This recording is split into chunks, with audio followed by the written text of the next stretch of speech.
ሰላም እንዴት አላችሁ? የኢትዮ ታይምስ ቤተሰቦቻችን ለሰዓቱ የተመረጡ አዳዲስ መረጃዎችን ይዘንላችሁ ቀርበናል። ከመረጃዎቻችን መካከልም የደምቢ ዶሎ ዩኒቨርሲቲ የቀድሞ ፕሬዝዳንት ዶክተር ለታ ተስፋዬ ሰሞኑን ወደ አሜሪካ ለስራ በሄዱበት በሆቴላቸው ውስጥ ሞተው እንደተገኙ መገለጹ፣ የህወሓት ሊቀመንበር ዶክተር ደብረጽዮን ገብረ ሚካኤልና የቀድሞ የሜቴክ ሊቀመንበር ሜጀር ጄኔራል ክንፈ ዳኘውን ጨምሮ በ12 ተከሳሾች ላይ ተጥሎ የነበረው እግድ መነሳቱን፣ በአዲስ አበባ ከተማ ቦሌ ክፍለ ከተማ የወረዳ 4 ነዋሪ ከነቤተሰባቸው የሚኖርበት 50 ዓመት የኖርበት የይዞታ ቤታቸው ሊፈርስ ነው ተባልኩ ሲሉ ቅሬታ ማሰማታቸውን፣ አሜሪካና እንግሊዝ ወደ እስራኤል በሚደረጉ ጉዞዎች ላይ ማስጠንቀቂያ መስጠታቸውን፣ የዩጋንዳ መራጮች ቀጣዩን ፕሬዝዳንትና የፓርላማ አባላትን እንደመረጡ መገለጹ፣ በአበርገሌ ወረዳ በመድፍ ቅንቡላ ፍንዳታ የ5 ሰዎች ህይወት እንዳለፈ መገለጹ፣ እንዲሁም በጎንደር ዩኒቨርሲቲ ሆስፒታል ህይወቷ ስላለፈው ወጣት ሐኪም የተሰማውን መረጃና ሌሎችን በዝርዝር የምንመለከታቸው መረጃዎች ይዘንላችሁ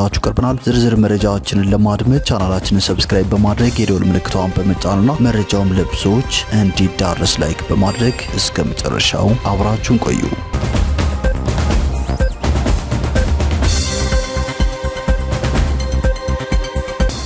ወደ መጀመሪያው መረጃችን ስናልፍ የቀድሞ የደምቢ ዶሎ ዩኒቨርሲቲ ፕሬዝዳንት ዶክተር ለታ ተስፋዬ በአሜሪካን ሀገር ሞተው መገኘታቸው ተሰምቷል። የደምቢ ዶሎ ዩኒቨርሲቲ የቀድሞ ፕሬዝዳንት ዶክተር ለታ ተስፋዬ የሞቱት ከመንግስት ልዑካን ቡድን ጋር ወደ አሜሪካ በሄዱበት እንደሆነና የጠቅላይ ሚኒስትሩ አማካሪ እንደነበሩ በማህበራዊ ሚዲያ በስፋት ተሰራጭቷል። ይህንኑ ጉዳይ በተመለከተም ቃላቸውን የሰጡ የዶክተር ለታ የቅርብ ቤተሰብ ግን ዶክተር ለታ ህይወታቸው ያለፈው ለስራ በሄዱበት ነው፣ የጠቅላይ ሚኒስትሩ አማካሪ ነበሩ በሚል የተሰራጨው መረጃ ሐሰተኛ ነው ሲሉ ተናግረዋል። በማህበራዊ ሚዲያ የተሰራጩት መረጃዎች በጣም ደስ የማይል ክፍተት አለባቸው። የጠቅላይ ሚኒስትሩ አማካሪ ተብሎ የተሰራጨው ከየት የመጣ መረጃ እንደሆነ የማይታወቅ ነው። ለስራ ጉዳይ ልዑካን ቡድን ሆኖ ሄደ የሚለውም የተሳሳተ መረጃ ነው ብለዋል። 3ኛ ዲግሪ ፒኤችዲ ሰርቶ ለምርቃት ነበር ወደ አሜሪካ ሄደው፣ ለምርቃት ሂዶ ነው ይሄ ነገር የተፈጠረው እንጂ ለመንግስት ስራ አልነበረም የሄደው ያሉትኛው አካል የተሰራጨው መረጃ ሰውን በጣም ስላሳሳተው ኮሜንቶቹ በሙሉ አስቀያሚ ናቸው ሲሉም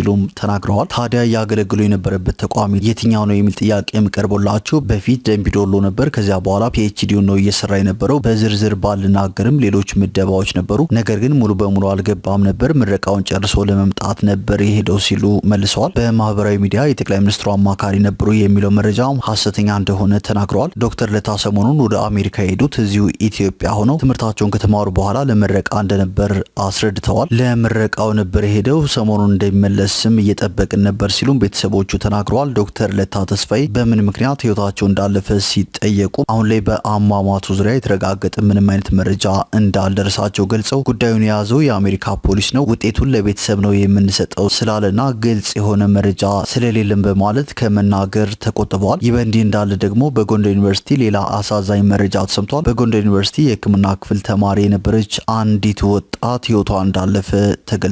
ወጣትና ተስፋ የተጣለባት ዶክተር ሜሪ አበበ በድንገት ከዚህ ዓለም በሞት እንደተለየች ነው መረጃዎች የሚያሳዩት። ይህም በጎንደር ዩኒቨርሲቲ በአጭር ጊዜ ውስጥ ሐኪም ሲያልፍ ለ3ኛ ጊዜ እንደሆነ ተገልጿል።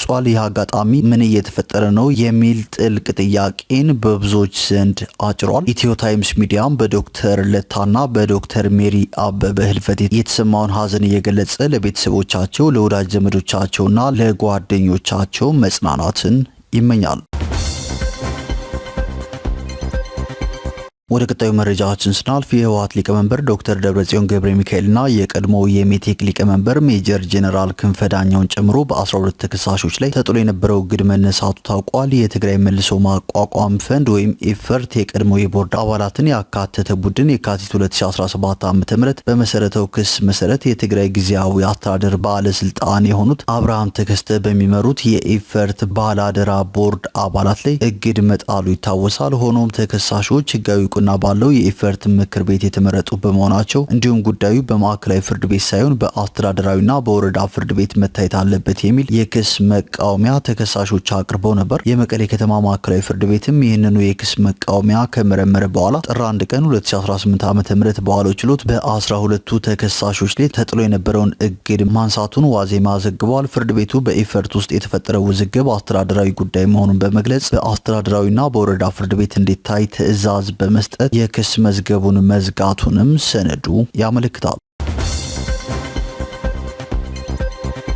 ወደ ቀጣዩ መረጃችን ስናልፍ በአዲስ አበባ ከተማ ቦሌ ክፍለ ከተማ የወረዳ 4 ነዋሪ ከነቤተሰቦቻቸው የሚኖሩበት 50 ዓመት የኖሩበት የይዞታ ቤታቸው ሊፈርስ ነው ሲሉ ቅሬታቸውን አቅርበዋል በማለት ቲክቫህ ኢትዮጵያ ዘግቧል። እኒህ ግለሰቦች ከዚህ በፊት መጥተው በ13.5 ለክተው ነበር ቦታውን። አሁን እንደገና ትናንት መጥተው ሙሉ ቤቱን ለኩት። ሱቅና መኖሪያ ቤት አለ፣ ሁለቱንም የያዘ ነው ግቢው። ከዚያ በኋላ በሙሉ ነው የሚፈርሰው ብለው እያንዳንዱን ቤቱን ለኩት። እንዴት ይሆናል? ልኬት አውጥታቸዋል። ለመንገድ ልማት 13.5 ለክታቸዋል፣ እሱን ተቀብለናል ብዬ ስላቸው ለመንገዱ ርዝመት ነው እንጂ ልኬታ አይደለም አሉኝ። ምንም መናገር አልቻልኩም፣ ለዛ ነው ብዬ ዝም አልኩ ሲሉ ተናግረዋል። እንዳለ ሙሉን ቤት እያንዳንዱን ለክተው ጨርሰው ጠዋት መጥተው እቃችን አውጡ ዛሬ እናፈርሳለን አሉ። የ95 ዓመት እናት አለችኝ። ሱቁ መተዳደሪያችን ነው፣ ቤቱ መኖሪያችን ነው፣ ሙሉ ንብረታችን ያለበት ቤት ነው። በ10 እና በ15 ደቂቃ ውስጥ ሱቅና መኖሪያ ቤት እንዴት ሆኖ ነው የሚደመሰሰው? ምን ማለት እንደሆነ አልገባኝም በማለትም ገልጸዋል። እኛ እኮ ልማቱን እንቀበላለን ተቀብለናልም፣ ይልማ ሀገራችን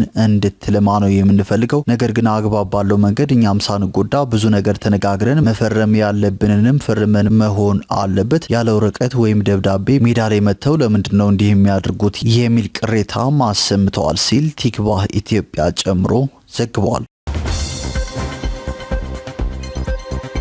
ወደ ቀጣዩ መረጃችን ስናልፍ በዋሽንግተንና ቴሄራን መካከል በቀጠለው ውጥረት አሜሪካና እንግሊዝ ወደ እስራኤል ስለሚደረጉ ጉዞዎች ማስጠንቀቂያ ሰጥተዋል። በኢየሩሳሌም የሚገኘው የአሜሪካ ኤምባሲ የጸጥታ ማስጠንቀቂያ ይፋ ያደረገ ሲሆን ለአሜሪካ ዜጎች ቀጣይ ክልላዊ ውጥረቶች ሊከሰቱ ስለሚችሉ የጉዞ እቅዶችን መከለስና ለራሳቸውና ለቤተሰቦቻቸው ተገቢውን ውሳኔ እንዲወስኑ ምክር ሰጥቷል። የዩናይትድ ኪንግደም የውጭ የኮመንዌልዝና ልማት ጽሕፈት ቤት አሁን ባለው የአየር ንብረት ውስጥ ወደ እስራኤል የግድ አስፈላጊ ካልሆነ በስተቀር ሁሉም ጉዞ እንዳይደረግ መክሯል። ማስጠንቀቂያዎቹ የኢራን ፓርላማ አፈ ጉባኤ መሐመድ ባገር ጋሊባፍ ከአሜሪካ ጦር ሰፈርና መርከቦች ተነስቶ ኢራን ጥቃት ከደረሰባት እስራኤል ሕጋዊ ኢላማ እንደምትሆን ካስጠነቀቁ ከቀናት በኋላ ነው። አሜሪካ፣ እንግሊዝ፣ ህንድ፣ ጣሊያን፣ ስፔን፣ ፖላንድና አውስትራሊያ ዜጎቻቸው ኢራንን ለቀው እንዲወጡ ምክር ከሰጡ ሀገራት መካከል ይገኙበታል። በቴሄራን ዩኒቨርሲቲ ምሁር የሆኑት ሐሰን አህመዲያ የተቃዋሚዎች ግድያ ቆሟል በማለት ትራምፕ ደጋግመው የሰጡትን አስተያየት ተከትሎ የኢራን መንግስት የአሜሪካ ወታደራዊ እርምጃ ስጋት ቀንሷል ብሎ ማመን አይችልም በማለትም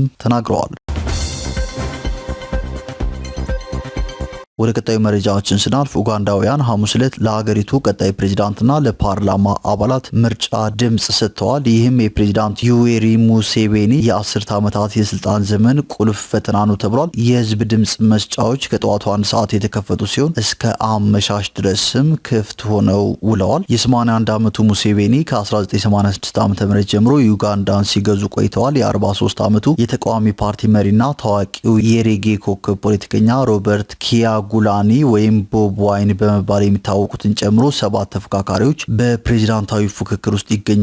በ2021 ዓ.ም ምርጫ ቦቢ ዋይን ሁለተኛ ደረጃ ማግኘቱም ይታወሳል። የተቃዋሚው እጩ ቦቢ ዋይን ረቡዕ ከምርጫው በፊት ለአናዶሉ እንደተናገሩት የኢንተርኔት መዘጋት ግንኙነትን ለማቋረጥና የመራጮቹን ድምጽ ለማጭበርበር ጥቅም ላይ እየዋለ ነው ብሏል። የምርጫ ኮሚሽኑ ኃላፊ ሳይመን ቢያባካማ ማክሰኞ ለሀገር ውስጥ መገናኛ ብዙሃን እንደተናገሩት ምርጫው በተዘጋ በ48 ሰዓታት ውስጥ በአገሪቱ ሕግ መሰረት ውጤቱን ይፋ እንደሚያደርግም አስታውቋል። ወደ ቀጣዩ መረጃችን ስናልፍ በአበርገሌ ወረዳ በመድፍ ቅንቡላ ፍንዳታ የ5 ሰዎች ህይወት ማለፉ ተገልጿል። ህምራ ብሔረሰብ አስተዳደር አበርገሌ ወረዳ 03 ቀበሌ በልታርፍ ጎጥ ውስጥ በሚገኝ አንድ መኖሪያ ቤት ውስጥ በተከሰተ የመድፍ ቅንቡላ ፍንዳታ የ5 ሰዎች ህይወት ማለፉን የወረዳው ፖሊስ ጽሕፈት ቤት አስታውቋል። አደጋው የተከሰተው በቤት ውስጥ የነበረን የመድፍ ቅንቡላ ለቤት ውስጥ መውቀጫ አገልግሎት ይውላል በሚል ሲቀጠቅጡት በፈጠረው ፍንዳታ ነው። በዚህም ምክንያት የ5 ሰዎች ህይወት ወዲያውኑ ያለፈ ሲሆን በሌሎች 2 ሰዎች ላይ ደግሞ ከባድ የአካል ጉዳት ደርሶባቸዋል። ጉዳት የደረሰባቸው ወገኖች በአሁኑ ሰዓትም በአካባቢው በሚገኝ ጤና ጣቢያ የሕክምና ክትትል እየተደረገላቸው ይገኛል። ወደ ቀጣዩ መረጃችን ስናልፍ በደቡብ ኢትዮጵያ ክልል ጋሞ ዞን ቦረዳ ወረዳ ጪልአ ሼደንባ ተብሎ በሚጠራው ቀበሌ በክፍት አይሱዙ መኪና ተጭነው ለቅሶ ደርሰው ሲመለሱ በነበሩ ሰዎች ላይ በደረሰ ድንገተኛ የትራፊክ አደጋ የ5 ሰዎች ህይወት ማለፉን የወረዳው ፖሊስ አስታውቋል። የወረዳው ፖሊስ አዛዥ ረዳት ኢንስፔክተር አብርሃም አየለ በሰጡት ቃል አደጋው የደረሰበት የሰሌዳ ቁጥሩ ኮድ 313227 አዲስ አበባ የሆነ ተሽከርካሪ ነው። ለቅሶን በማሳበብ ከ30 በላይ ተሳፋሪዎችን ጭኖ ሲጓዝ ነበር። ዳገት እየወጣ ባለበት ፍሬን መቆጣጠር ባለመቻሉ ወደ ኋላ በመመለሱ ከሌላ መኪና ጋር በመጋጨቱ አደጋው እንደተከሰተ ገልጸዋል። በአደጋውም እስካሁን 4 ወንድና 1 ሴት በድምሩ የ5 ሰዎች ህይወት ማለፉንና በ7 ሰዎች ላይ ከባድ ጉዳት እንዲሁም በ24 ሰዎች ላይ ቀላል ጉዳት መድረሱንና ጉዳት የደረሰባቸው ወደ ተለያዩ የሕክምና ተቋማት መወሰዳቸውንም አስታውቀዋል። ወደ ቀጣዩ መረጃችን ስናልፍ የአውሮፓ ሀገራት ዶናልድ ትራምፕ መጠቅለል ወደሚፈልጓት ግሪንላንድ ወታደሮችን እየላኩ ነው። የዴንማርክ ግሪንላንድና የአሜሪካ ባለስልጣናት ያደረጉት ውይይት ያለ ስምምነት ከተበተነ በኋላ በርካታ የአውሮፓ ሀገራት ድጋፋቸውን ለማሳየት ወታደሮቻቸውን በአርክቲክ ቀጠና ወደምትገኘው ራስ ገዝ ግዛት እየላኩ ይገኛሉ። ዴንማርክ በግሪንላንድ የሚገኙ ወታደሮቿን ቁጥር እንደምታሳድግ ያሳወቀችው ቀድሞ ከአሜሪካ ባለስልጣናት ጋር ውይይት ከመደረጉ በፊት ነበር። ፈረንሳይ፣ ጀርመን፣ ዩናይትድ ኪንግደም፣ ኖርዌይ፣ ስዊድን እና ኔዘርላንድስ ውስን ቁጥር ያላቸው ወታደሮች ልከዋል ወይም ለመላክ ዝግጁ መሆናቸውን አስታውቀዋል። የወታደሮች እንቅስቃሴ በአውሮፓ ሀገራት መካከል አንድነት መኖሩን ለማሳየትና የሰሜን አትላንቲክ ጦር ቃል ኪዳን ድርጅት ኔቶ የግሪንላንድን ደህንነት መጠበቅ ስለሚችል አሜሪካ ግዛቲቱን መጠቅለል እንደማያስፈልጋት ለፕሬዚዳንት ዶናልድ ትራምፕ መልእክት ለማስተላለፍ ያለመ እንደሆነ አሶሲኤትድ ፕሬስ ዘግቧል። የመጀመሪያ የፈረንሳይ ወታደራዊ ልዑካን በጉዞ ላይ መሆናቸውን የገለጹት ፕሬዚዳንት ኤማኑኤል ማክሮ ሌሎችም እንደሚከተሉ ገልጸዋል። ወደ ግሪንላንድ ዋና ከተማ ኑክ ለወታደራዊ ልምምድ 15 ወታደሮች መጓዛቸውንም የፈረንሳይ ባለስልጣናት አስታውቋል። ጀርመን 13 አባላት ያሉት ቡድን ለወታደራዊ ቅኝት እንደምትልክ የሀገሪቱ መከላከያ ሚኒስቴር ይፋ አድርጓል። ጀርመን በግሪንላንድ የሚሰፍረው የአውሮፓ ተልዕኮ ከሩሲያና ከቻይና የሚኖር ስጋትን ለመመከት እንደሆነም አስታውቃለች። ፕሬዚዳንት ዶናልድ ትራምፕ ሩሲያ ወይም ቻይና ግሪንላንድን ለመያዝ ቢፈልጉ ዴንማርክ መከላከል ትችላለች ተብሎ መተማመን እንደማይቻል ከሀገሪቱ ባለስልጣናት ጋር ከተወያዩ በኋላ ገልጸዋል። ትራምፕ ስልታዊ አቀማመጥ ያላትና በማዕድን የበለጸገችው ግሪንላንድ ለአሜሪካ ጥቅም ወሳኝ ናት የሚል አቋም አላቸው። ፕሬዚዳንቱ ግዛቲቱን ሀገራቸው በኃይል ልትጠቀልል እንደምትችል ፍንጭ ሰጥተዋል። ግሪንላንድና ዴንማርክ ግን ግዛቲቱ የምትሸጥ አይደለችም የሚል ቁርጥ ያለ አቋም መያዛቸው ታውቋል።